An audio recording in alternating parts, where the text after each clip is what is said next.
నమస్తే, నేను మీ లక్ష్మీ టాక్స్ 24. ఈరోజు నాగుల చవితి పండగ. రాయలసీమలో శ్రావణ మాసంలో నాగుల చవితి పండగ వస్తుంది. కొన్ని ప్రాంతాలలో కార్తీక మాసంలో నాగుల చవితి చేసుకుంటారు. ఇప్పుడు రాయలసీమలో నాగుల చవితి పండగ వచ్చింది. ఈ పండగ ఆడపిల్లలకి చాలా ముఖ్యం. ఈ పండగ రోజు చిన్నపిల్లలు ఉన్నట్లయితే నాగదోషం రాకుండా కొత్త క్లాత్ తీసుకొని అది 2 పీసులుగా కట్ చేసుకొని ఒకవైపు ఉప్పు ఒకవైపు పప్పు కట్టుకొని 2 ముడేసుకొని చిన్నపిల్లల భుజాన మీద వేసుకొని పుట్ట దగ్గరికి వాళ్ళని తీసుకెళ్తే నాగదోషం ఉండదని పెద్దలు అంటారు.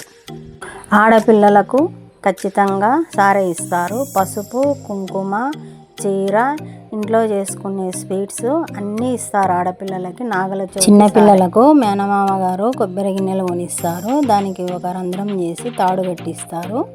ఆ పిల్లలు ఆడుకుంటూ ఆ గిన్నెని కొంచెం కొంచెం కొరుక్కొని తినుకుంటూ ఇంట్లో పూజ అయిపోయింది. తులసి తోట దగ్గర పూజ చేసుకొని ఇప్పుడు నాగుల పుట్ట దగ్గరికి కావలసిన పూజ సామాగ్రి ఏవైతే నల్ల నువ్వుల పిండి, చీర, వడపప్పు, బెల్లం, కొబ్బరి, పాలు అన్నీ సిద్ధం చేసుకున్నాము. ఆ సిద్ధం చేసుకున్న ఆ పూజ సామాగ్రి బ్యాగ్లో అన్నీ పెట్టుకుంటున్నాము. తర్వాత మేము పుట్ట దగ్గరికి బయలుదేరాం. మేము బయలుదేరి పుట్ట దగ్గరకు వచ్చేసాము. పుట్ట దగ్గరకు వచ్చి చూస్తే భక్తులు చాలా రద్దీగా ఉన్నారు. మేమేమంటే 7:30కి బయలుదేరాము. ఎక్కువ జనాలు ఉన్నారు. మేము తొందరగా పాలు పోసి వచ్చేయచ్చు అని చెప్పి ఇక్కడ చూస్తే మేము అనుకున్నది ఒకటి, ఇక్కడ జరిగేది ఒకటి.